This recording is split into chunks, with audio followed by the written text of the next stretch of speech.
You'd think after surviving 3 tours in the desert, the thing that would finally take me down would be an IED or a sniper's bullet. But no, it turned out to be my own flesh and blood, right in the middle of his $1 million wedding. I'm truly grateful you've stopped by to hear me out because this isn't an easy thing to talk about. So please stick with me until the very end and do me a favor by dropping a comment with the name of the city you're watching from. I'd really like to see how far my story is traveling out there in the world. I honestly never imagined my own son would be the person to finally break my spirit at 61 years old. I've made it through 3 deployments in Afghanistan, and I've watched good men take their last breaths right beside me. I still carry around physical wounds that act up every time a storm rolls in, but absolutely nothing in my life prepared me for the slap in the face. I got at Marvin's big day the Belmont Country Club was looking like something straight out of a high-end magazine that evening, with those crystal chandeliers casting a fancy glow over 300 of the city's most powerful people, all decked out in their best clothes. I was standing over by the bar, just fixing my dress uniform one last time. That navy blue wool felt familiar and right against my skin. And honestly, having those medals pinned to my chest gave me a sense of quiet pride because I knew I'd earned every single one of them through real sacrifice and hard work. Dad, what on earth are you wearing? Marvin's voice cut through the party noise like a jagged blade, and when I turned around I saw my son walking toward me with a look of pure disgust on his face that I didn't even recognize his new bride. Melissa was right on his heels with her expensive designer dress trailing across the marble floor. I told him it was my dress uniform and that I thought he'd appreciate it, but he snapped back that I thought wrong, saying this was his wedding and not some military parade. The people standing near us started to get quiet, and I could feel everyone's eyes shifting our way like we were the main attraction in a train wreck. My chest started to feel tight, but I kept my cool and told him those medals stood for something important, but he just stepped closer. Smelling like he'd had a few too many whiskeys, he told me to look around at the CEOs and politicians and said they didn't want to see some old soldier playing dress-up. Those words hit me harder than any shrapnel ever could. As I looked down at the bronze star on my chest, I couldn't help but remember the weight of Sergeant Cruz in my arms when I was carrying him to safety under heavy fire. I thought about the Purple Heart I got when my shoulder was torn open during that same fight. These weren't just props for a play, they were pieces of my soul. I told him I'd worn that uniform to every big moment he ever had, like his graduation and his promotions, but he just got louder and told me it was embarrassing. Even back then, he started talking about the reputation and the business he'd built and said he couldn't have me making him look like some charity case whose father couldn't hack it in the real world. Melissa tried to calm him down by putting a hand on his arm, but he just brushed her off and told me to take the medals off right then, or he'd have security throw me out. The whole ballroom went dead silent, and I could feel the heat rising in my face, not because I was ashamed, but because I was flat out angry that my own son could try to strip away everything I'd fought for. I told him no as quietly as I could, and when he asked me what I said, I looked him in the eye and told him those medals were staying exactly where they were. His face got real dark, the same way it did when he was a kid throwing a fit. But this wasn't a tantrum over a toy. This was a 32-year-old man showing 300 people who he really was. Deep down, he called me a stubborn old fool and hissed that I just couldn't stand his success because I was a washed-up-has-been living on a pension.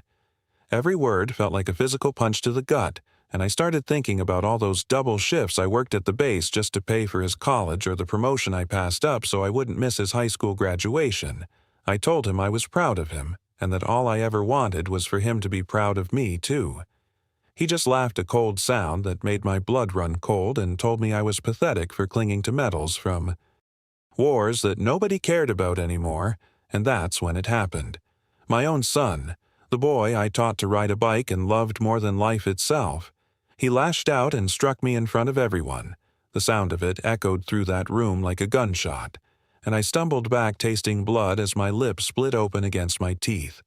People started gasping, and someone let out a scream, but I just stood there staring at this stranger with my son's face, wondering where I'd gone wrong.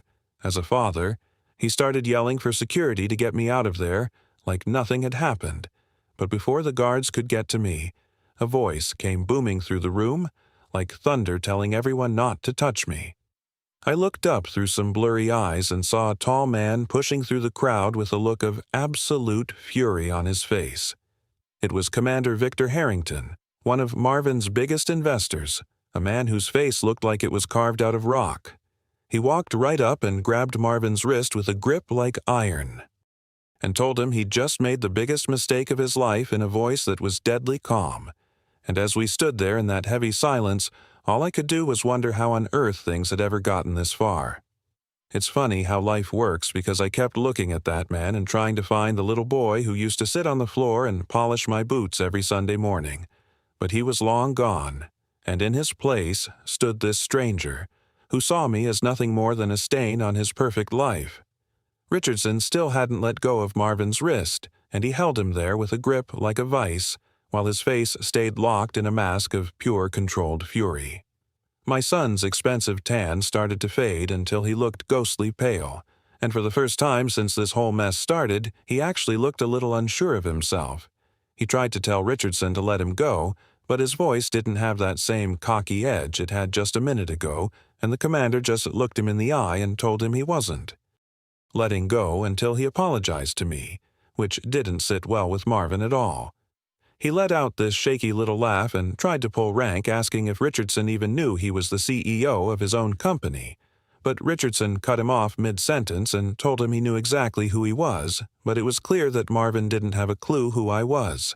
I felt like I wanted to just sink right through the marble floor, because all those years I spent staying quiet about my time in the service, just so Marvin wouldn't feel like he was living in my shadow, had finally come back to haunt me. He honestly didn't understand what those medals on my chest stood for, because I had gone out of my way to never tell him the full story.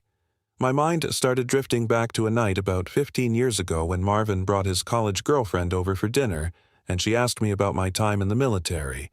But before I could even get a word out, Marvin just laughed it off and told her I was just a regular soldier and that. It wasn't anything exciting. I almost corrected him right then and there because I wanted to tell her about the lives we saved and the missions we pulled off, but I saw that look in his eyes that was just bored and indifferent, like my whole career was just some boring footnote in our family history. So I just smiled and changed the subject, thinking I was being the bigger man by staying humble when really I was just making myself disappear and protecting him from the truth of who his father really was. Then I started thinking about his high school graduation when I got offered a promotion to Master Sergeant that would have meant moving to Fort Bragg for 6 months of elite training. And it was the goal I'd been chasing for 20 years, but the timing was a mess, because it started the same week as his ceremony. Marvin told me to take the promotion and said it was just a graduation, but I could hear the hurt underneath his casual tone, and I knew how much it would matter to him if I wasn't there. So I turned down the career move and stayed home to watch him walk across that stage.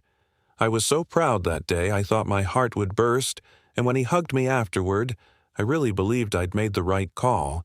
But standing there in that ballroom with my lip bleeding and my pride in the dirt, I started wondering if he even remembered that day at all, or if any of my sacrifices had ever meant a lick to him.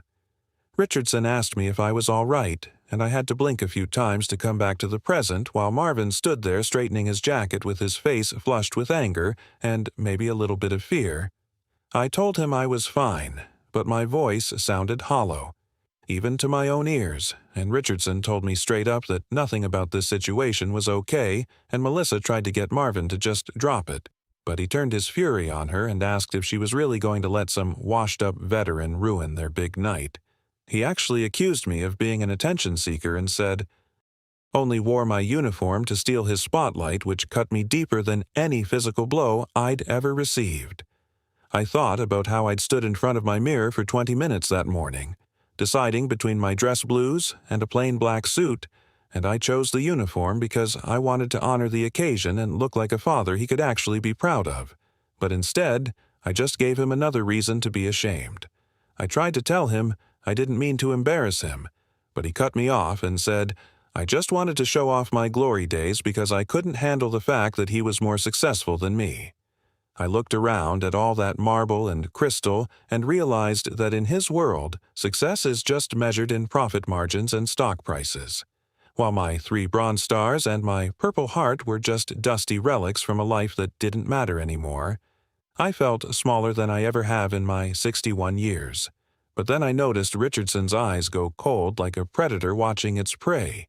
He asked Marvin if he really had no idea who his father was, and when Marvin started bragging again about how I was just some guy living on a pension in a tiny apartment, Richardson's jaw went tight. He looked my son right in the eye and told him his father was Sergeant Robert Hayes, a man who earned a Bronze Star with a V device for valor and a Purple Heart, and then he told my son he'd just committed the absolute worst mistake of his privileged little life. You think you know a man until you see him standing in the middle of a literal war zone. But my son didn't have a clue that the old man he just punched was the only reason 23 other families didn't have to bury their sons. 20 years ago, something in the way Richardson spoke made the hair on the back of my neck stand up, because this wasn't just a stranger defending an old soldier.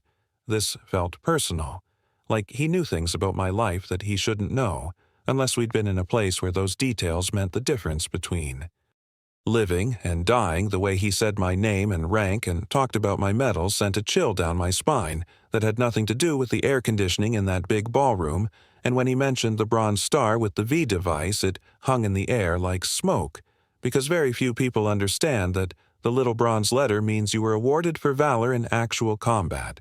It isn't something you find on a quick internet search or a corporate background check. Marvin's smug look started to fade, and he tried to thank Richardson for defending me.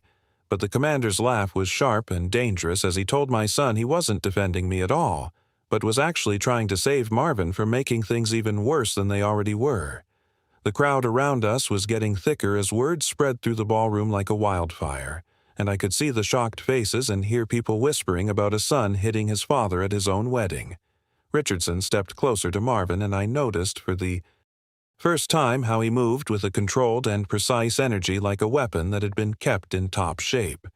There was something familiar about his presence that pulled at memories I'd tried to keep buried for years, and then he told everyone that I was one of the best soldiers he'd ever had the honor of serving with, which hit me hard, because he didn't say serving under or commanding.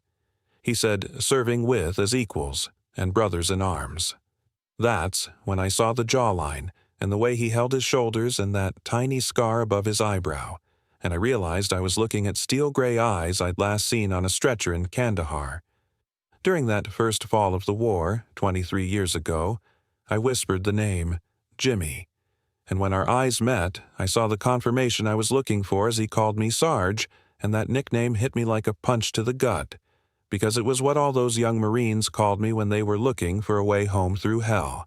Jimmy was just 19 when I met him, a scared kid from Ohio who joined the Corps to pay for college and found himself in a war zone instead, so I took him under my wing and taught him how to stay alive and keep his eyes open. Marvin's voice cracked when he asked how we knew each other, and Richardson told him straight out that I had saved his life along with 22 other Marines while 300 people held their breath for a story that would change everything he started talking about. October 2001 outside of Kandahar, and I was back there smelling the diesel and feeling the weight of my pack as he explained how we walked into an ambush of 50 fighters with no cover but a dry riverbed. We lost our radios and had no way to call for help, and half the unit was hit in the first 30 seconds, so we were sitting ducks until your father did something. I still can't believe. Richardson said, his voice dropping to a whisper that carried across the silent room. He told them how I stood up in the middle of all those flying bullets and started giving orders, and I remembered the weight of those 23 lives and Daniel Cruz bleeding out and calling for his mom and Jimmy there with his rifle shaking. Richardson told them how I organized the retreat and held the unit together for 6 hours while the enemy tried to overrun us, and I saw Marvin looking at me like I was a real person. For once, Richardson finished by saying that when the helicopters arrived, 23 Marines got on those birds alive because I had literally carried some of them, including Tommy, who I ran 100 yards with under fire, just to get him to the extraction point. I can still feel the heavy weight of Daniel Cruz slumped against my back and the sound of his ragged breathing right in my ear while his warm blood soaked through my uniform. I remember how my lungs were burning for air and the way the bullets whistled past our heads, making me certain that neither of us was going to make it out of that valley alive. Richardson told the crowd how I'd taken shrapnel in my shoulder and my leg, but I just kept on pushing and leading, because that's what the job called for. I've lived with the physical scars and the way my joints ache whenever a storm rolls in, and the nightmares that still wake me up 23 years later, but Marvin had seen all those signs growing up without ever having a single clue what they actually meant. Richardson reached out and touched one of the medals on my chest, explaining to everyone that the bronze star with the V device was for genuine bravery against the enemy, and the Purple Heart was for the blood I spilled in combat, while the Combat Action Badge meant I was right there in the thick of the ground fight. Marvin was just staring at those medals like he was seeing them for the first time in his life, really looking at what they represented for the man who raised him. And then Richardson turned back to him with a voice like ice, and called me a real American hero before reminding Marvin that he'd just called me pathetic, and punched me right in the mouth. The silence that hit the room was heavy enough to crush you, and I could hear my own heart thumping while 300 people watched us. And somewhere in the back, I heard a woman start to cry. My son looked at me with something I'd never seen in his eyes before, which was pure fear. It wasn't the fear that broke my heart, though, as much as the look that came next when it finally started to sink in for him, that he was looking at a father. He didn't even know. He whispered my name and asked why I never told him the truth. But Richardson wasn't done talking yet. His steel-gray eyes were locked on Marvin like a hunter who finally had his target cornered, and he said there was a whole lot more to the story than just the war. Then he pulled out his phone and showed Marvin a contact on the screen. It was my name listed as the emergency contact for Richardson Industries, and the closest living relative in his will. Marvin went white as a sheet and asked what the hell was going on. Richardson explained that while I saved 23 lives that day, what I didn't know was that one of those lives was the only person left to inherit a $2 billion empire. He told the whole room how his grandfather started the company back in 1947 and built it into a massive power in defense and technology, and if I died in that riverbed in Afghanistan, the whole legacy would have been wiped out. Along with 18,000 jobs, I felt my knees start to give way as the truth hit me like a ton of bricks. Richardson said he only survived because I threw him over my shoulder and ran 200 yards through a hail of bullets, and because I stayed with him in the hospital cracking jokes to keep him awake while the doctors worked on him. I remembered him then as a 19-year-old kid, pale as a ghost, and squeezing my hand so hard I thought he'd break it while he babbled about a company and a responsibility he wasn't ready to lead. Richardson told me he decided right then to use every resource he had to make sure I never wanted for anything, and that my family would always be taken care of no matter what. He looked me in the eye, and the tough guy act dropped for a second as he told me that every single big contract Marvin's company ever won came through a Richardson subsidiary, and every major investor who put money into his startup was someone he'd personally vouched for. Marvin looked like he'd been hit by a bolt of lightning as Richardson listed off all the groups that funded him and the clients that made him rich, explaining that they were all owned or controlled by his family's empire. He told Marvin he'd been quietly and invisibly making sure he succeeded for 15 years, not because the kid deserved it, but because his father had earned it with his blood in a dried-up riverbed. I felt the ground shifting under me because I'd always been so proud of Marvin's independence and how he built his business on his own without anyone's help. I asked him if he knew anything about this, and he looked absolutely sick as he swore he had no idea and truly thought he'd done it all by himself. Marvin just stood there staring at his own hands like they were something he'd never seen before, while Richardson kept on talking, telling him that the $5 million investment he got from Apex last year only happened because of one phone call, and that the government contract which saved his hide 2 years ago only went through because the commander put his personal reputation on the line. Melissa was standing there frozen with her champagne glass halfway to her lips, and you could practically hear the gears turning in the guests' heads as they realized the hotshot CEO they'd been praising all night was really just a charity case for Richardson Industries. Richardson dropped his voice down to a whisper that somehow reached every corner of that quiet room, telling my son he hadn't done a single thing for him but did it all for me, and suddenly, 300 people were looking at me again, but this time it wasn't with that awkward pity I'd been feeling all night. It was with a kind of respect I'd never experienced in my son's high society world. Richardson told them I never asked for a handout and never even tried to call him after we got back from the desert, and that I didn't even have a clue he was the man behind the curtain. Until 5 minutes ago, for 23 years, I'd lived a modest life, being proud of my son's wins without ever realizing they were bought with my own sacrifices. My son was breaking down in tears right there in front of everyone, saying he was sorry and that he didn't know.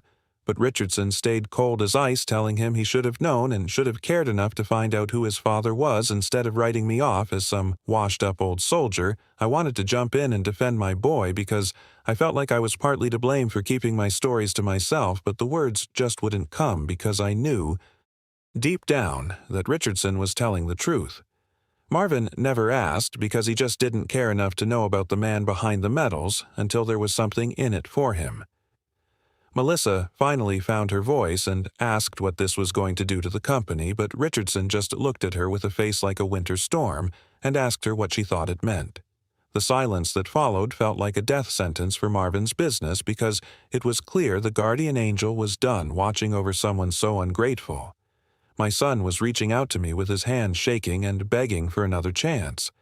But when I looked at him, I realized I was looking at a stranger. Not because I was hiding, but because he'd spent his whole life looking right through me.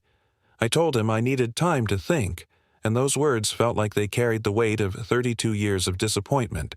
Richardson gave me a nod, like I'd just made the right call, but as I looked around at all those shocked faces, I knew the real mess was just getting started.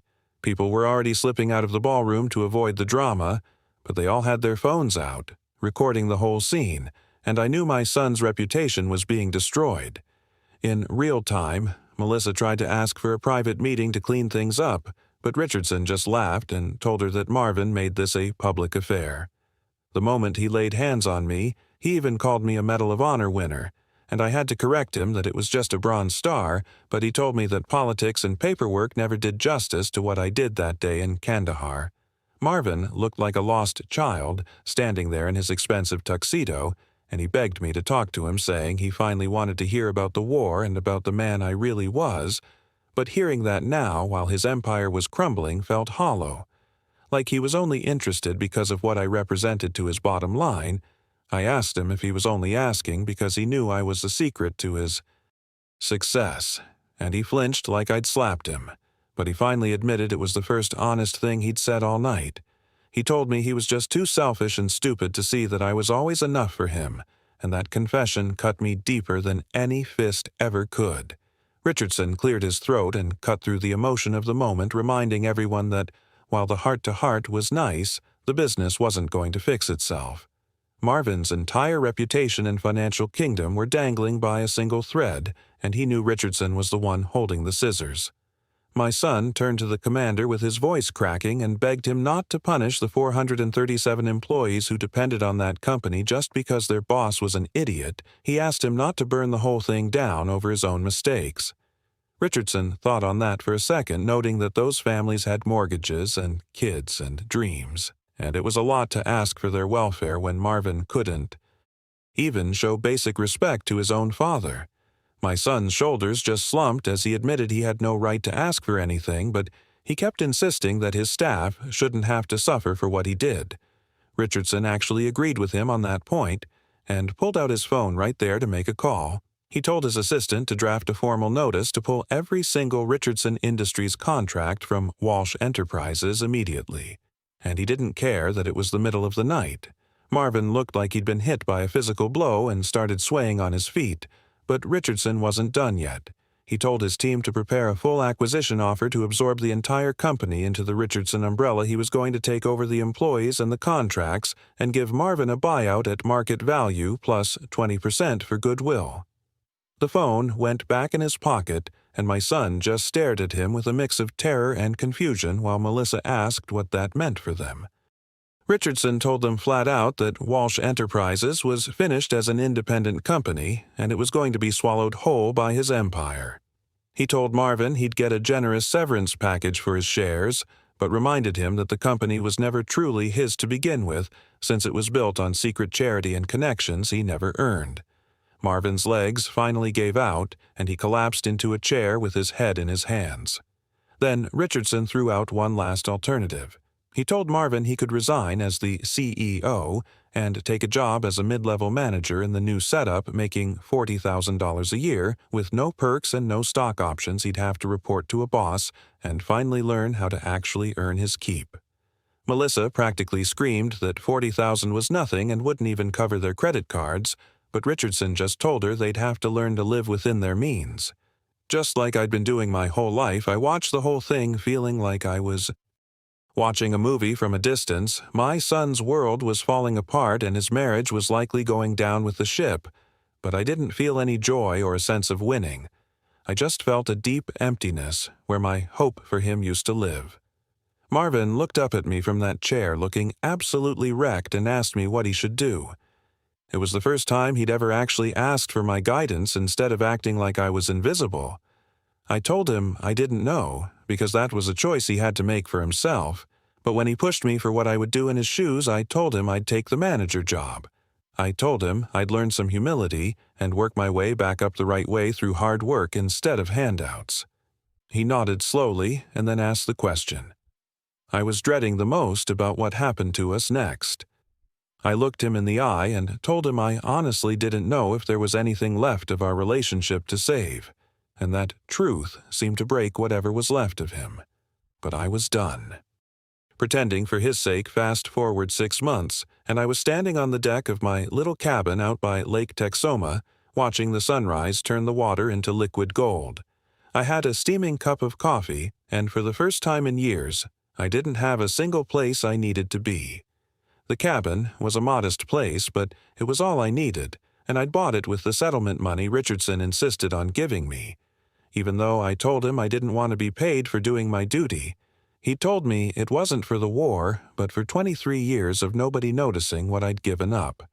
My phone buzzed on the railing with a text from Richardson about poker night, and I just smiled and sent back a quick confirmation Jimmy had become a real fixture in my life since that wedding, and we'd become genuine friends who grabbed dinner and talked for hours about the things we both went through.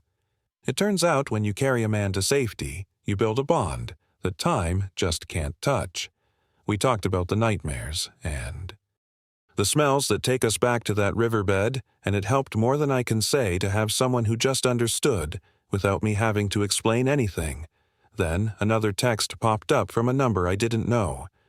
It was Marvin telling me he'd just been promoted to assistant manager, and I sat there staring at that message for a long time, thinking about those 6 months of silence and how much a $5,000 raise must mean to him now that he's actually working for it. In the world we lived in before that wedding, an assistant manager job at some other guy's company would have felt like a death sentence to Marvin. But now it stood for something else entirely. It was a real achievement he'd actually earned on his own. I typed back a quick congratulations and saw those 3 typing dots pop up and disappear over and over again like he was struggling with what to say before he finally just sent back a simple thanks. Dad, it wasn't a full-blown reunion or total forgiveness, but it was a start. And it was a hell of a lot more than we had 6 months ago.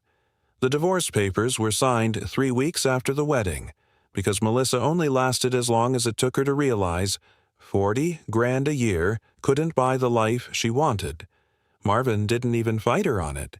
He just gave her the house and the cars and moved into a tiny studio apartment where he started taking the bus to work.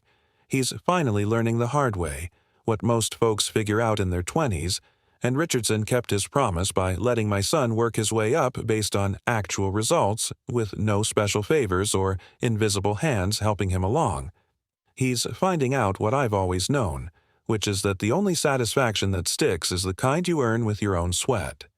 I was sitting on my deck when Richardson showed up early with some breakfast and coffee from the local diner, and we both just sat there enjoying the quiet that comes with a lifetime of military habits. He told me his HR department called him because Marvin had applied for a senior management training program at the big house, and the kid hadn't mentioned our connection or his history once in the application. He just let his recent work record speak for itself, which honestly surprised me, because the old Marvin would have played every angle he had.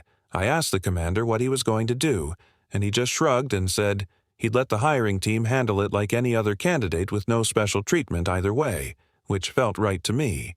I told him that if the boy earns the spot, he deserves the chance, and if he doesn't, then he deserves the rejection.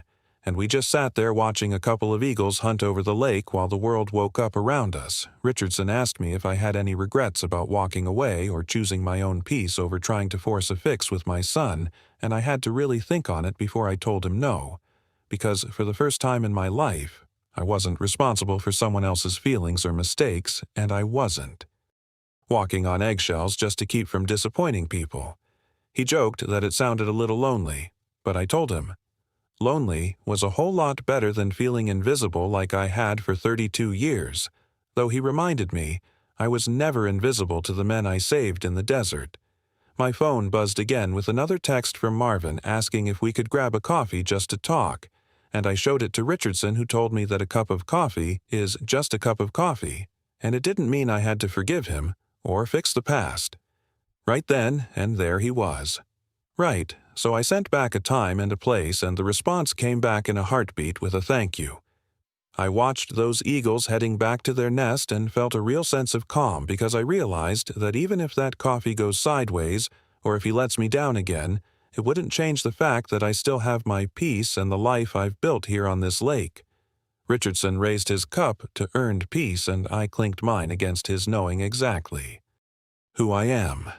For the first time in 61 years, I didn't need anyone else to validate me or tell me I was worth something, because I finally learned that the biggest win isn't always getting someone back. It's realizing you're already whole without them. The sun kept climbing and warmed my face as I sat there with a true friend and a home of my own, knowing that Saturday would bring whatever it brings, and for the first time I was perfectly fine with that.